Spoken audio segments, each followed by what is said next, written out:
विकास वर्मा जी, आगरा से। दादा वल्लभ श्री हरिवंश। राधे राधे महाराज श्री। महाराज जी, आपके चरणों में कोटि कोटि नमन। महाराज जी, आपसे जब से मिला हूं, मेरे जीवन में बहुत ही सकारात्मक परिवर्तन हो रहा है। महाराज जी, मेरा प्रश्न है, गुरुदेव, जब हम कोई भी स्तुति अथवा मंत्र उच्चारण करते हैं, हमें उसका अर्थ पता नहीं होता, तो क्या वो मंत्र का प्रभाव उतना ही फलदायी होगा? और कुछ शब्द बोलने में भी कभी कभी गलत हो जाते हैं, तो उसका भी क्या दोष लगेगा? शब्द दोष की तो जैसे यदक्षरम पदम भ्रष्टम मात्राहीनम च यद भवेत्, हमारा कोई मात्रा की त्रुटि हो जाए, अक्षर की त्रुटि हो जाए, शब्द की त्रुटि हो जाए, तो जो स्तोत्र या जो अनुष्ठान है उसके बाद 2 मिनट कीर्तन कर ले, 2 मिनट मात्र भी, ज्यादा करे तो अच्छा ही, लेकिन 2 मिनट जरूर करे नाम कीर्तन। जैसे अपने लोग करते राधा वल्लभ श्री हरिवंश, श्री वृंदावन, श्री अलग अलग महापुरुष जन अपने आचार्य प्रदत्त कीर्तन को, नहीं तो सबके लिए राधा राधा राधा राधा। तो जो भी त्रुटि होगी वो पूर्ण हो जाएगी, नाम कीर्तन से पूर्ण हो जाएगी। और स्तोत्र हमारी समझ में नहीं आ रहा, बिल्कुल नहीं जानते कि क्या कहा जा रहा है, पर वो प्रभाव करेगा। जैसे अब तो उतनी पवित्रता नहीं है, मंत्रों की सिद्धि नहीं है, नहीं तो हमने खुद देखा है बचपन में कि गांव में एक परिवार के सदस्य को हल जोतने गए थे, तो काला सर्प ने डस लिया। तो गांव के लोग एक ढोल की ध्वनि बजाते हैं, जिससे जितने भी जहर उतारने वाले लोग होते बिना निमंत्रण के आ जाते हैं। हमने देखा, और ये आंखों देखी बात कह रहे हैं, इसलिए विश्वास। वो लोग नीम का लछुआ लेकर के से और फूल की थाली में उन्होंने मंत्र लिखा, और ऐसे ही नजदीक लेकर से चिपक गए। बोले जहरीले सांप ने काटा है, पक्का जहर चढ़ गया है। अब वो लोग अपने पवित्र भूमि में बैठ के नीम के लछुआ से वो बिल्कुल बेहोश था, जिसको सांप ने काटा, तो मतलब कुछ घंटों में मर जाता। अब वो कितना समय लेता जहर पूरा प्राण हरण करने, लेकिन कुछ ही घंटों में वो पूरे स्वस्थ एकदम नॉर्मल हो गए थे। तो जब वो मंत्र उच्चारण कर रहे थे, तो वो तो सर्प का जहर चढ़ना, जिसके ऊपर वो तो जानता भी नहीं है कि क्या बोल रहे हैं, लेकिन जहर उतर गया ना, उतर। ऐसे ही जो हम भागवतिक मंत्र हैं, भागवती के श्लोक है, उनका अर्थ नहीं जानते, पर माया का जहर उतर जाएगा। हमें विश्वास करना चाहिए, ये मार्ग विश्वास का है। हम नहीं जानते इसका अर्थ क्या है, पर जिनके लिए कहा गया वो तो सर्वज्ञ, वो तो जान ही रहे हैं ना। जैसे किसी ने कहा था हम अंग्रेजी से अगर राधा नाम लिखें तो श्री जी मान जाएंगे कि हाँ, तो हर भाषा उन्हीं की तो है। आप उर्दू से बोलो, अंग्रेजी से बोलो, रशिया में बोलो, कुछ किसी भी, मतलब एक कह रहा है गॉड और हम कह रहे हैं जय भगवान की, तो भगवान तो दोनों को देख रहे हैं ना कि हमारे कोई बोल रहा है ना। वो सर्वज्ञ है, सब भाषाएं उन्हीं की है, सब जन उन्हीं के हैं, हम अल्पज्ञ हैं। हो सकता है हम ना जान पाए कि क्या कह रहा है मंत्र, क्या भाव स्तोत्र का, लेकिन फल उसका आपको मिलेगा। हाँ, जो उसमें त्रुटि हो गई है उसकी पूर्ति के लिए नाम संकीर्तन है, तो उसकी पूर्ति हो जाएगी। आओ महाराज जी, द्वारिका द्वारिका पीठ से आए, बिराज, द्वारिका उससे आए महाराज जी। कुर्सी में विराजमान हो।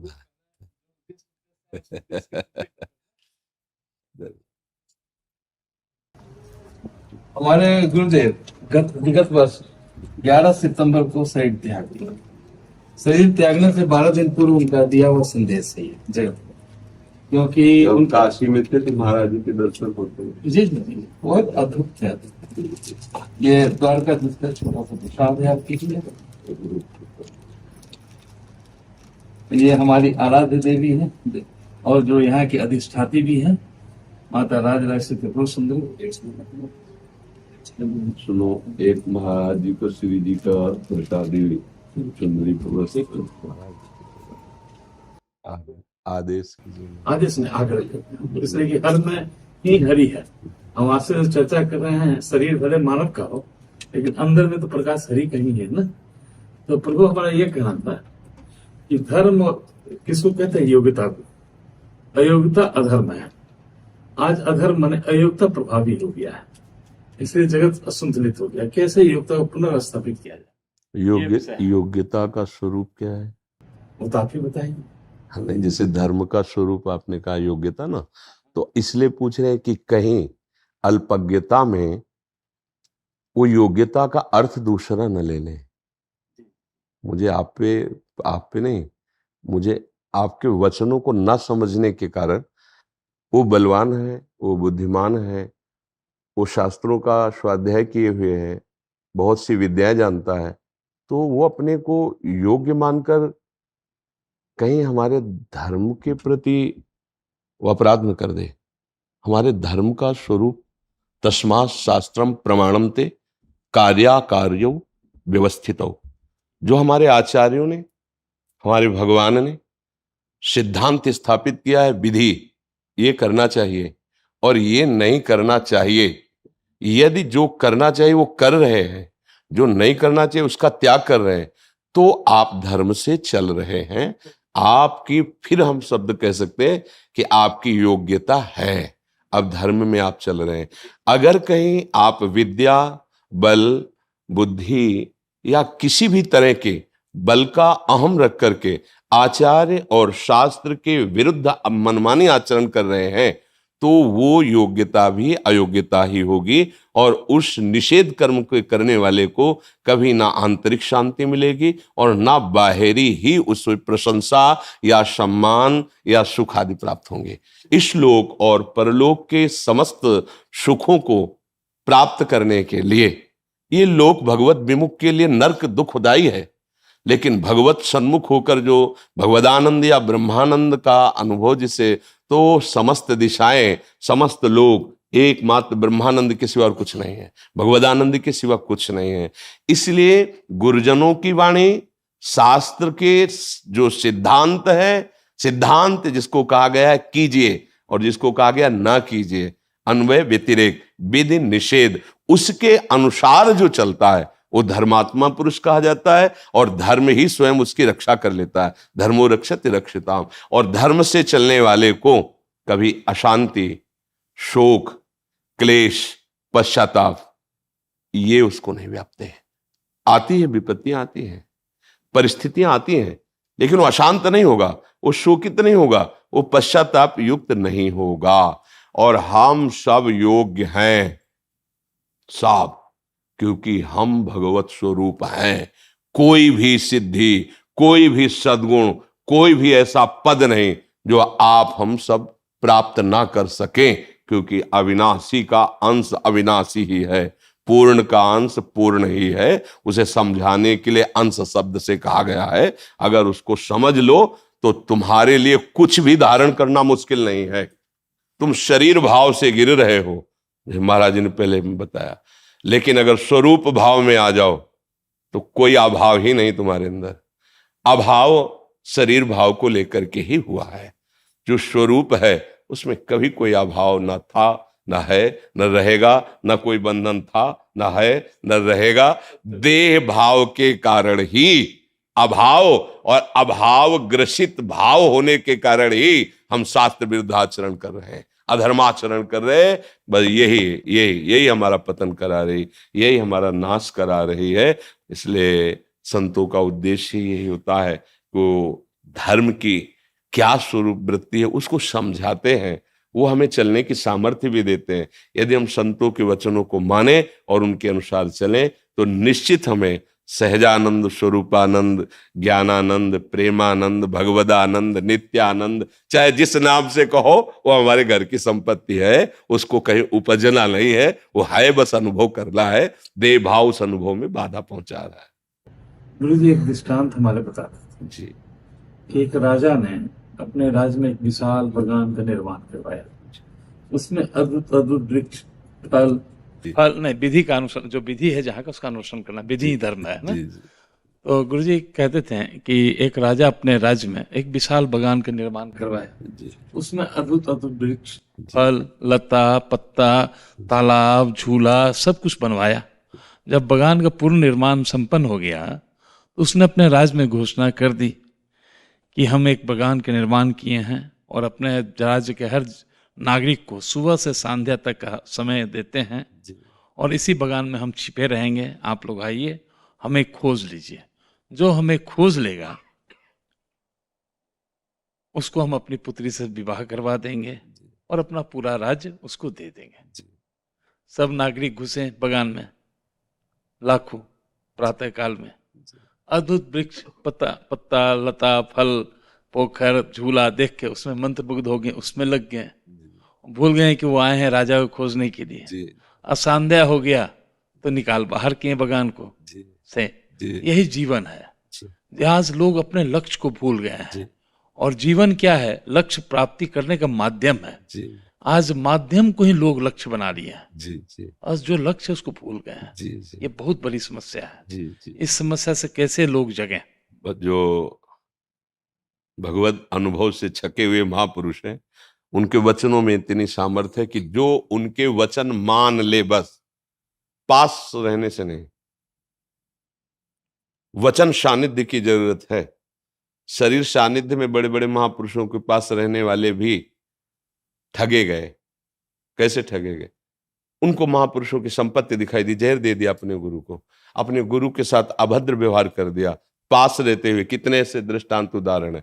और जो गुरु के वचनों पे उस परम पद को प्राप्त कर लिया।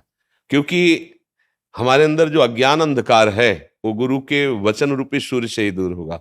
अज्ञान तिमिरांधस्य ज्ञानांजन शलाकया चक्षुरुन्मीलितम मेन तस्मै श्री गुरुवे नमः। ये गुरु स्वरूप संत भगवान के जो वचन है उनको हम स्वीकार कर लें और चलें तो निश्चित। पर ये ऐसी मनोमोहक वाटिका है कि कोई राजा से मिलना ही नहीं चाहता। वो जिधर देखता है ना, सब रमणीयता ही रमणीयता है। राजा आप स्वयं है, पुत्री उनकी मुक्ति, और उनका राज्य क्या है? परम आनंद है ना? ऐसा मनोमोहक वाटिका रचा है संसार भगवान ने कि पूरी जीवन की शाम हो जाती है, उसी से फुर्सत नहीं होती, उसी में रमा रहता। उसको ये बात ही नहीं समझ में आती कि मेरा लक्ष्य है राजा को खोजना। हमारा लक्ष्य है भगवत प्राप्ति, स्वरूपानुभव, तत्वानुभव। ये सब भूल गए। केवल इस मनोमोहक वाटिका में, मनोरंजन में ऐसे पूरे जीवन की शाम हो गई। महाराज एक छोटा सा कहना चाहेंगे, एक सिक्का के दो पहलू होते हैं, चित और पट। चित लेंगे तो पट नहीं मिलेगा, पट लेंगे तो चित नहीं मिलेगा। एक तरफ अभाव है, एक तरफ भाव है। प्राय जीव अभाव में जी रहे हैं उससे, लेकिन इनके पास भाव ही नहीं है। भाव की उत्पत्ति कब होगी? जब गुरु की कृपा होगी, जब हम विषय से मुक्त होंगे, जब हम अंतर्मुख होंगे। बिल्कुल। तो भाव की जिस दिन प्राप्ति हो गई, परमात्मा भाव के अधीन है, भक्त वत्सल है। भाव की जब परमात्मा प्राप्ति होगी तो परमात्मा तो आपके वत्सल हो जाते हैं। बिल्कुल। अगर परमात्मा ही आपके वत्सल हो जाएंगे तो फिर आपको क्या चाहिए? पर ये क्या विषय सेवन करने वाली बुद्धि ऐसा नहीं समझ पाती है। इसीलिए संत महात्मा जन प्रयासरत तो है, जितने भी महापुरुष हैं ये सब बुला के या जा करके समझाई तो रहे। हरि की कृपा से ही हम आपके पास आ रहे हैं। तो हरि किसको कहते हैं? जो भव रोग हरे वही है हरि। तो विषय का आकर्षण ही भव रोग है।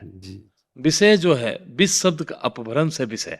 तो जिस जीव के मन में विषय का आकर्षण है उसकी मृत्यु निश्चित है। तो मृत्यु से कैसे बचे? मृत्यु अधर्म है, मुक्ति ही हमारा धर्म है। प्रकृति का नियम है क्रिया को रोकना, प्रतिक्रिया को कोई नहीं रोक सकता है।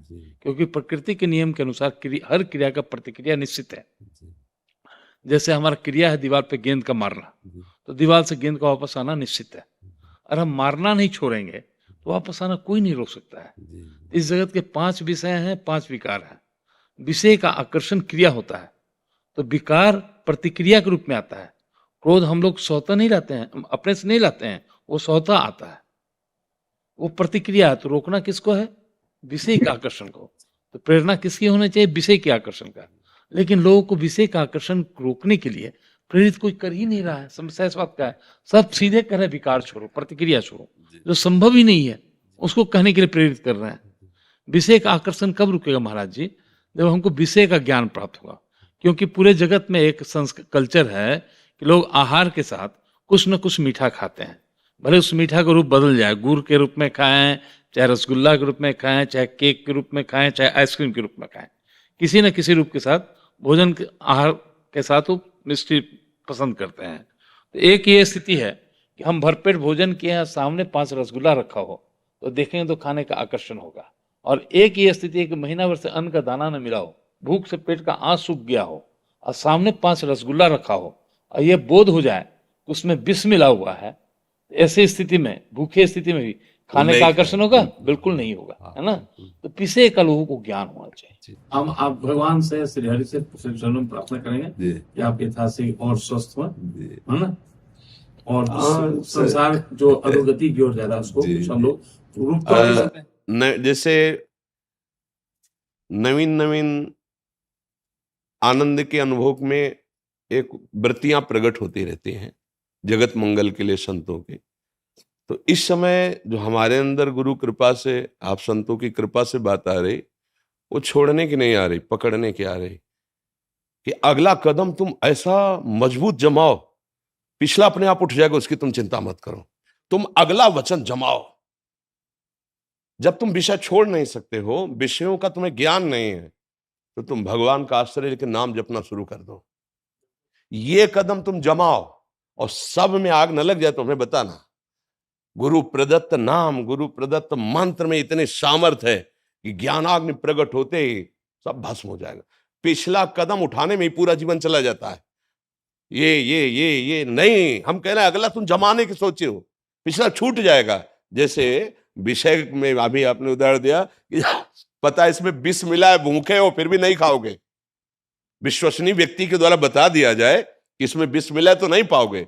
ऐसे ही ये तुम्हारे अंदर जब नाम का प्रकाश होगा, मंत्र का प्रकाश हो, ये गुरु प्रदत्त मंत्र ज्ञान स्वरूप है, ये ब्रह्म स्वरूप है, जब इनका प्रकाश होगा तो तुम्हें समझाना नहीं पड़ेगा, अपने आप वो नीरस लगने लगेंगे। एक नारायण स्वामी जी हुए, उनका ब्रह्मादिक के भोग शब्द विषम लागत ताहि नारायण ब्रजचंद की लगन लगी जाए। अभी मिले नहीं है, लगन मात्र में भजन करने की एक कैसी भी तुम रुचि बना लो, बस तुम नाम जप करने को पकड़ो कसके। ये ज्ञान, ये विज्ञान, ये अनुभूतियां आपका पीछा नहीं छोड़ेंगे, सब अपने आप आ जाएंगे। हमने ऐसे संतों के दर्शन किए जिन्होंने का नहीं पढ़ा और गुरु ने प्रणव दे दिया गंगा के किनारे जब भ्रमण, तो ओम ओम ओम, तो वो ब्रह्म सूत्र नहीं बोल रहे, लेकिन जो बात बोल रहे हैं ब्रह्म सूत्र निकल रही, क्योंकि उसी तत्व का अनुभव कर रहे हैं। जैसे बने तैसे बस नाम जप शुरू कर दो। नाम से बिल्कुल जो ज्ञान चाहोगे, जो इस विकार पर विजय चाहोगे, क्योंकि कुछ बातें ऐसी होती है जो छाती की कही जाती है, हम इसी छाती की बात कह रहे हैं, महापुरुषों की बात कह रहे हैं, गुरुजनों की बात कह रहे हैं। किसी भी संप्रदाय, किसी भी मार्ग का पथिक हो, बिना गुरु मंत्र के, बिना गुरु वचन के वो सिद्ध नहीं हुआ है। संत महापुरुषों के पास जो एक जड़ी है जो माया से आपको मुक्त कर देगी, वो नाम है, मंत्र है, उसको पकड़ लो। जितना ज्ञान है वो सब अपने आप अंदर प्रकाशित हो जाएगा। जो संत महापुरुष ने नाम दिए हैं ना, जितने भी आचार्य महापुरुष हैं, उनमें इतने सामर्थ्य कि वो आपके अंदर जैसे जैसे आनंद वर्धन होगा सत्य का, तो ये विषय अपने आप फीके लगेंगे।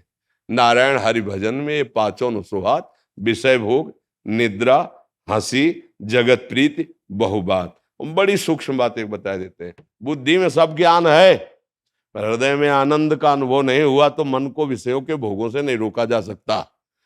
ये जितना भी ज्ञान है, ज्ञानी नाम चेतांसी देवी भगवती हिस्सा बलादा कृष्ण मोहाय महामाया प्रक्षति। बलात् उसके ज्ञान को रौंद करके और भोगों में फंसा दे, उसको महामाया कहते। अगर वो कृपा करे महामाया, या देवी सर्वभूतेषु बुद्धि रूपेण संस्थिता, तो फिर नाम जप में मन लगे और नाम का जब आनंद मिलेगा, सच्ची कहते हैं, सब ग्रंथ पंथ सबका सार, निरंतर नाम जपने का अभ्यास कर लो, सब पर विजय प्राप्त हो जाएगी, सब कुछ प्राप्त हो बिना गुरु कृपा संभव ही नहीं है। जी जी। दिव्या शर्मा जी ग्वालियर से। जी हरिवंश। महाराज जी आपको कोटि कोटि प्रणाम। महाराज जी मैंने सुना है कि अगर गुरु के शिष्य गलत काम करते हैं तो उसका फल गुरु को भी भोगना पड़ता है, क्या ये सही है महाराज जी? हाँ ऐसा है, भोगना पड़ता है। हमने सुना नहीं, हमने पढ़ा है। सेवा विचारम एक ग्रंथ है, वो उसमें लिखा है, या तो सभा में उस शिष्य को खड़ा करके और उसको दोषी साबित करके वो स्वीकार करे कि हाँ मैंने दोष किया, और वो कह दे मैं तुम्हें त्यागता हूं, फिर नहीं लगेगा। नहीं तो इसीलिए तो गुरु ब्रह्मा गुरु विष्णु गुरुदेव महेश्वरा गुरु साक्षात परब्रह्म तस्मै श्री गुरुवे नमः, इसीलिए तो कहा जाता है कि हमारे अशुभों को भी वो स्वयं भोग करके और हमें पावन कर रहे हैं। ऐसा कौन हो सकता है, ऐसा कृपालु को, इसीलिए तो बिक जाते हैं। हम इसीलिए तो बिक जाते हैं। महाप्रभु हरिवंश चंद्र जी ने पत्र में लिखा कि तिहारे आगले पाछले अपराध हरिवंश के भी, तू चिंता मत कर। तो जो थोड़ा अगर इस बात पर सोचोगे तो तुम्हें डर लगेगा कि हम कोई पाप ना करें, नहीं हमसे गलती होगी और जिनको सुख पहुंचाना चाहिए उनको दुख पहुंचेगा, इसलिए नहीं। अब अपना जीवन अपना नहीं है, गुरुदेव के लिए है, तो अब मैं ऐसा कोई पाप ना करूं कि गुरुदेव को दुख पहुंचे। अगर इतना विचार कर लोगे ना तो आप भी गुरुदेव के समान ही स्थिति वाले बन जाओगे।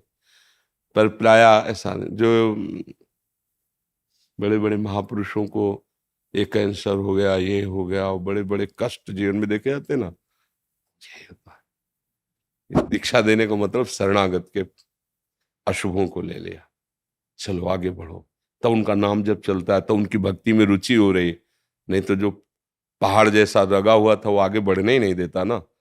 अब उनका क्या है कि भगवदानंद में स्थित है तो शरीर पीड़ा से युक्त, तो कोई परेशानी नहीं। पर आपका मन एकाग्र नहीं, तन्मय नहीं है, शरीर ही में है, अगर उसका फल आया तो भजन रुक जाएगा। चलो तुम भजन करो। ऐसा भाई जी हनुमान प्रसाद पोद्दार जी ने जब राधा बाबा को अपने समीप रखा तो कुछ दिन बाद वो बबाशीर जो होता है ना, बहुत ही ऑपरेशन हुआ, फिर हुआ, फिर कर, तो राधा बाबा को लगा ऐसा क्या प्रारब्ध भाई जी का है कि इतना कष्ट भोग रहे हैं। तो स्वप्न में भगवान श्री कृष्ण प्रकट हुए, बोले भाई जी का प्रारब्ध नहीं, वो आपका प्रारब्ध भोग रहे हैं। सीधे अस्पताल में भाई जी से कहा ये क्यों आप कर रहे हैं? तो बोले बाबा हमें कोई फर्क नहीं पड़ता, आपकी साधना में विघ्न पड़ जाएगा, आप आगे बढ़ो, आप प्रभु को मिलो, हमें कोई फर्क नहीं पड़ता। ये जो बड़े महापुरुष होते हैं वो दूसरों के स्वयं भोग लेते हैं, भजन करो, आगे बढ़ो, आगे बढ़ो। तो इसीलिए दोनों को सावधान रहना है, गुरु को भी सावधानी चाहिए कि जो शिष्य आज्ञा पालन करने वाला हो, अनुशासन में रहे, धर्मयुक्त चले, उसी को मंत्र दीक्षा दे, अन्यथा फिर भोगना पड़ेगा। तो इसलिए शिष्य को भी चाहे कि ऐसी करुणामयी माँ जैसा स्वभाव रखने वाले गुरुदेव को हम सुख न पहुंचा सके तो दुख क्यों दें। हम ऐसे आचरण नहीं करेंगे जिससे हमारे गुरुदेव को दुख हो, तो सबका मंगल हो जाएगा, शिष्य का भी गुरु का भी मंगल हो जाएगा। 20,000 से ऊपर स्टूडेंट है। हाँ बिल्कुल बिल्कुल। और हम प्रार्थना करेंगे कि नवीन बच्चों को अच्छे संस्कार दिए जाएं। जो आज का वायुमंडल हमारे नवीन पीढ़ी को दूषित कर रहा है, अगर आपका आत्मबल और समाज में प्रयास ये सफल हो रहा है तो इस विषय पर भी थोड़ा दृष्टि डालिए कि किसी धर्म ग्रंथ जो है उसकी चाहे किसी संत की वाणी सुनवाइए या स्वयं आप उसकी, मतलब ऐसा एक, हाँ ऐसा होना चाहिए जैसे ब्रह्मचर्य है, ये व्यभिचार दोष से निवृत्त होने के उपाय, व्यसन से बचने के उपाय। क्योंकि जैसे पढ़ाई तो पढ़ रहे हैं, हाँ पढ़ाई तो पढ़ रहे हैं, पर जैसे ब्रह्मचर्य क्षीण हो रहा है, व्यसनों की तरफ बढ़ रहे हैं, तो ये पढ़ाई काम नहीं आ पाएगी। वो तो महाराज जी बहुत संस्कृति खराब होती जा रही है। हाँ तो आप लोग इस पर भी प्रयास करें, नहीं कि आप कुछ ऐसा कीजिए जिससे नवीन बच्चों को ऐसा लगे कि गलत है ये। क्योंकि अभी जैसे छोटे बच्चे हैं ना और उनको सुख वृत्ति इसमें लगी तो उनको गलत या पाप का तो ज्ञान है नहीं, वो बढ़ते चले जाते हैं और ऐसी जगह पहुंच जाते हैं जहां से लौटना मुश्किल है, क्योंकि मन के संस्कार गंदे हो जाते हैं। तो नशे के प्रति, व्यभिचार के प्रति त्याग भावना सिखाइए और ब्रह्मचर्य के प्रति और अपने बुजुर्गों का सम्मान करना, पवित्रता, क्योंकि विद्या विनयम ददाती। अगर विनय, सौम्यता, नम्रता, गंभीरता, जितेंद्रियता नहीं तो विद्या अविद्या ही है। तो आप लोग प्रयास कीजिए। धन्यवाद। पद्मश्री चंद्रशेखर सिंह जी, कृषि क्षेत्र में, काशी बनारस से। राधे राधे। स्वामी जी प्रणाम। महाराज जी, किसानों की दशा व दिशा पर मार्गदर्शन करें। हम सब किसान ही हैं, कर्म भूमि में आए हैं, सब शुभ अशुभ कर्मों की खेती बो रहे हैं, नहीं बोले? कोई उसका दुख रूपी फल भोग रहा है, कोई सुख रूपी फल भोग रहा है। शुभ और अशुभ कर्म, ये कर्म भूमि है ना मृत्यु लोग। वैसे तो हम सभी किसान ही हैं, पर वास्तविक जो प्रगट लीला में जिनको किसान कहा जाता है, ये बड़ी ही मतलब तपस्यामयी जीवन होता है किसानों का। क्योंकि हम किसानों के घर में पैदा हुए, तो हमें कोई उसमें पढ़ना नहीं, उस विषय को हम जानते हैं कि अब जैसे 10 बीघा खेती है, 15 लोग घर में हैं, अब बच्चों की पढ़ाई, कपड़ा लत्ता, ब्याह बर, खाद पानी, सिंचाई का घंटों के पैसे होते हैं, 4 घंटे 5 घंटे में 1 बीघा, ऐसे ऐसे होता है। ठंडी के समय जब कोई रजाई नहीं छोड़ना चाहता, वो जो कपड़े हैं भी वो समेट के, क्योंकि पानी लगा है, पूरी रात पानी लगाता है पूरी। अब इतना महंगा समय है और उसका अनाज इतने गिरकर सस्ते दामों में जाता है, और पूरा देश उसी का उदर पोषण का हेतु होता है, वो उसी का किसान का। लेकिन उसकी हालत ये रहती है कि वो अच्छा कपड़ा नहीं पहन सकता, वो अपने बच्चों को अच्छी पढ़ाई नहीं पढ़ा सकता, क्योंकि इतनी लागत लगती है, अच्छा उसमें यह है ही नहीं कि लागत लगने पर हमें माल मिल ही जाएगा। अब लाही सरसों जिसे कहते हैं, खेत बढ़िया खूब चक हो गया, बाली एकदम पकी तैयार, सुबह उसे काटना है और शाम के हल्का पानी हो गया, सूर्य की किरणें निकली, सब कलियां फूट गई, सब सरसों बिखर गई। अब वो बैठे रो रहा, क्या करे, लाखों रुपया लगा करके भी वो गरीब का गरीब और कर्जदार हो गया। ऐसे जब उनको अध्यात्म का ज्ञान नहीं होता, तो फिर एक उपाय मिलता है कि क्या करूं, आत्महत्या कर लूं। ये हम मतलब पढ़ी लिखी बात नहीं कह रही है, हम समस्या कह रहे हैं। हम लोग जैसे किसान के घर में जन्मे थे ना, तो रात में बादल गरज रहे हैं, पकी फसल गेहूं की खड़ी है, चना की खड़ी है, सरसों की खड़ी है, पूरा परिवार ऐसे बैठा है, राम राम राम राम भगवान, बस 2 दिन का समय दे दो, किसी तरह काट करके हम घर। अब अगर वो 2 दिन में वर्षा हो गई तो पूरे साल की कमाई गई उसकी। अब उसको ना कोई सरकारी सहयोग मिलेगा और ना सामाजिक सहयोग मिलेगा। वो सदैव, इसीलिए जैसे भारत का सैनिक प्राणों की आहुति देने के लिए तैयार है, ऐसे ही सच्ची पूछो तो महान तपस्वी किसान, वो हमारे पूरे देश को भोजन दे रहा है। भाई आप बड़े पदाधिकारी, लेकिन खाओगे तो रोटी दाल ही और वो तो वहां पैदा हो रहा है, मेहनत उसकी देखो।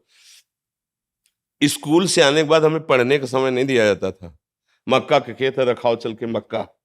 इतनी किसानी का, इतनी मेहनत का उसका जो का, और वो जब बाजार में अन्न जाता है तो उसकी कीमत बहुत कम होती है, और जब वो सामान लेता है तो उसकी कीमत बहुत बड़ी होती है। तो वो हमने देखा है कि किसान आदमी जो है ना, कभी ब्याह बर हो तो नए कपड़े बल गए, वो भी साल में एक आध बार जो अन्न का ड्योढ़ा लगा है उससे, नहीं तो उसका जीवन बड़ा कष्ट में रहता है, बड़ा कष्ट है। किसान वास्तविक प्रणाम योग्य और सबके प्रणाम योग्य है, क्योंकि कुछ भी तुम 10 लाख कमाओ महीने, लेकिन खाओगे क्या?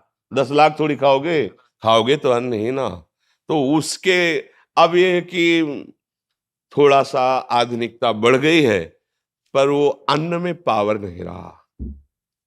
जैसे अपने लोग थे ना, 1 बीघा में 8 मन गेहूं होता था, 8 मन, क्योंकि उर्वरक डालने की सामर्थ्य भी नहीं थी और उर्वरक निषेध भी किया जाता था कि अन्न पौष्टिक रहेगा। गाय का गोबर, वो जो गांव में पशुओं का एक वो बनाया जाता है ना, गोबर डालने का, हाँ, उससे फिर भर भर के बैलगाड़ी में खेतों में बिखेरा जाता। 8 मन हमारी, अब जो है 60 मन, 40 मन, 45 मन, पर उस अन्न में ऐसे केमिकल उर्वरक तत्व मिल गए कि वो हमारे शरीर को हानि पहुंचाते हैं, स्वस्थता नहीं सुरक्षित रह पाती।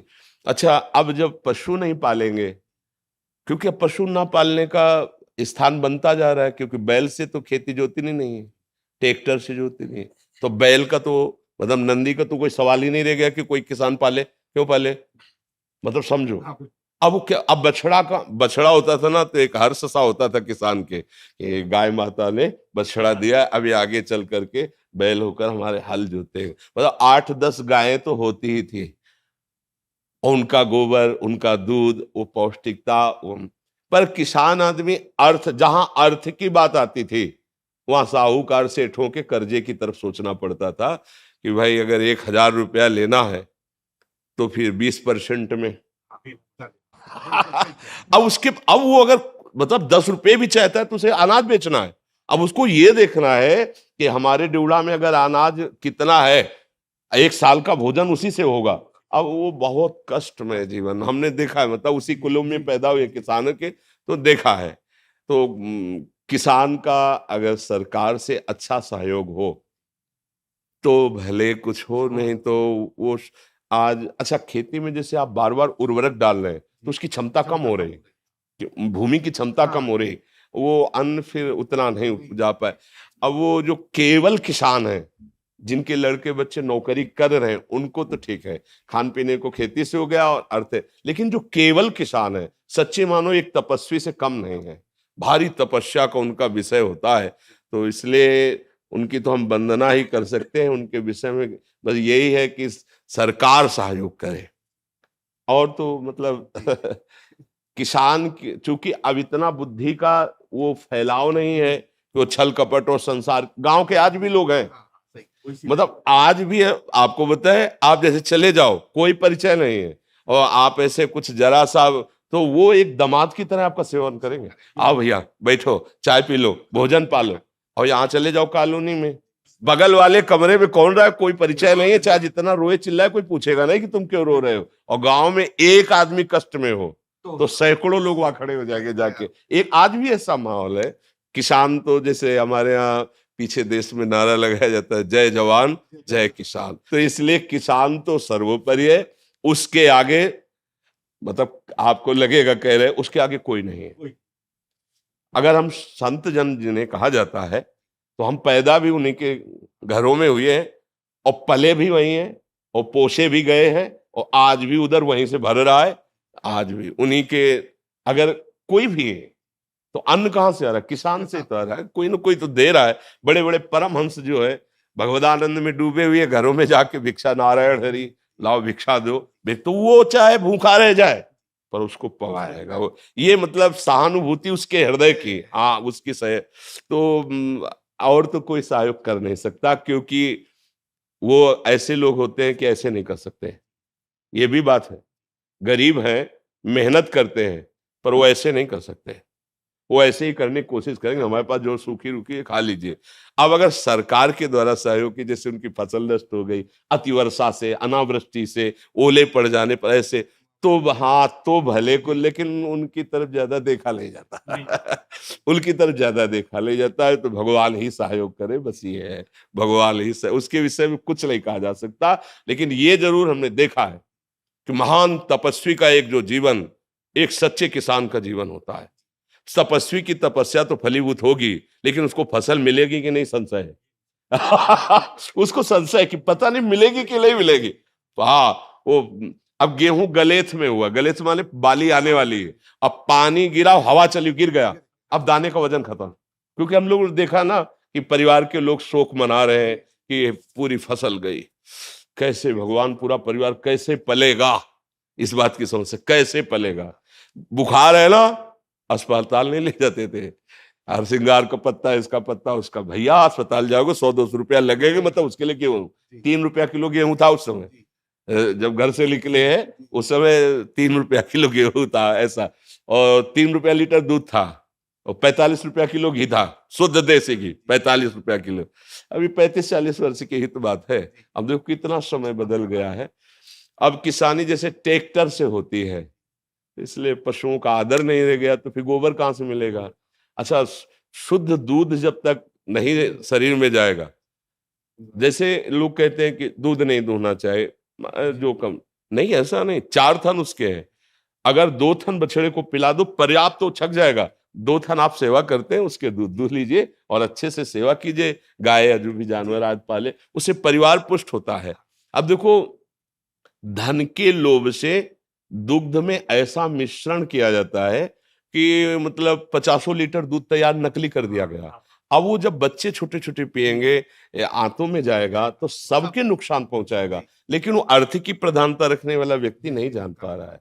घी जैसा परम पवित्र वस्तु, अगर 1 चम्मच पूरी दाल में घी पड़ जाए तो महक जाती थी, और ऐसे, हाँ, और अब जो है ना, आप घी का स्वाद क्या, अगर उसे मतलब गर्म किया जाए तो बदबू सी आती है, बदबू सी, मतलब अखाद्य पदार्थ खाद्य पदार्थों में मिलाए जा रहे।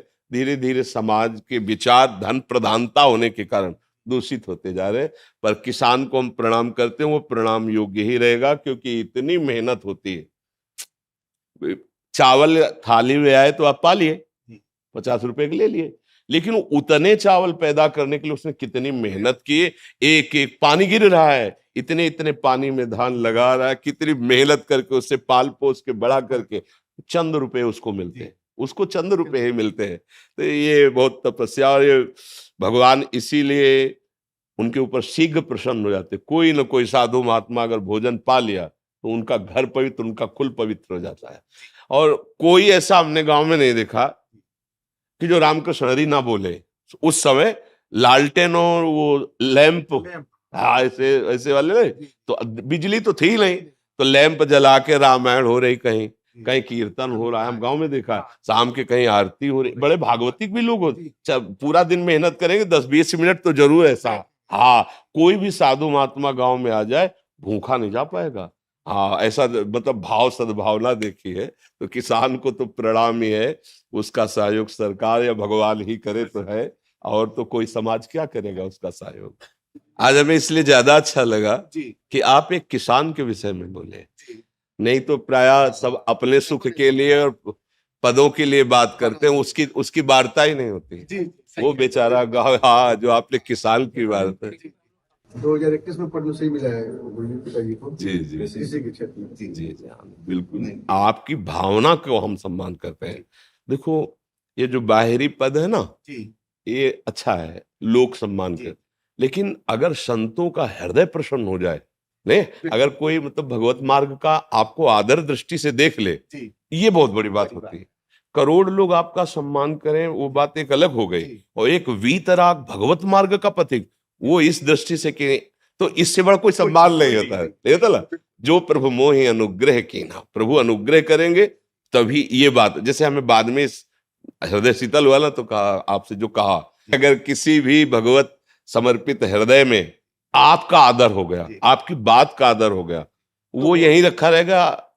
वो पद, ये पद परम पद तक पहुंचाने के काम में आएगा। इसलिए हाँ, नाम जप करो, नाम जप करते रहो, और जैसे यहाँ सम्मान है ऐसे भगवान के दरबार में आदर हो। जीवन की पूर्णता यही है कि जब अंतिम श्वास हो तो हम प्यारे के पास पहुंच रहे हो, अपने जीवन धन के पास। बड़ी कृपा है, आनंद। धन्यवाद।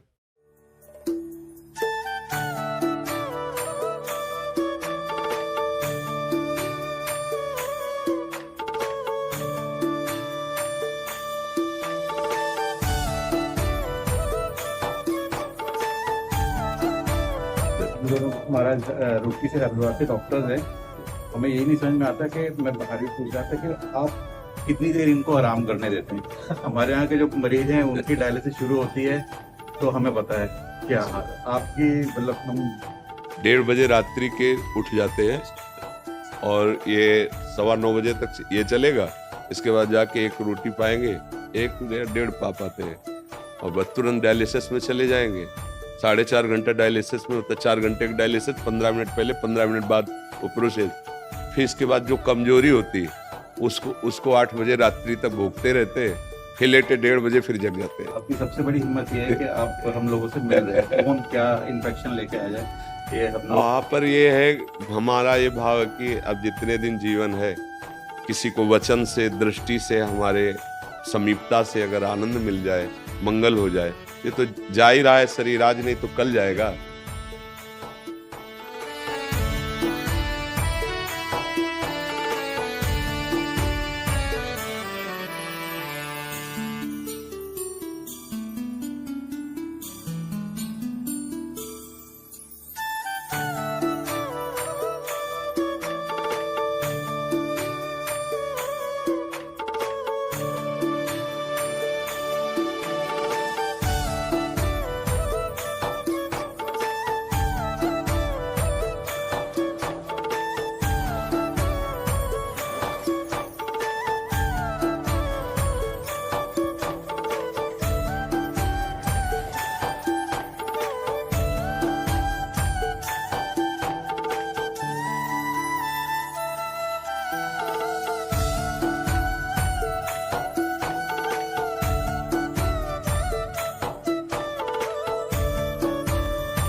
सत्संग ने गुरु प्रेम और बढ़ा दिया प्रभु।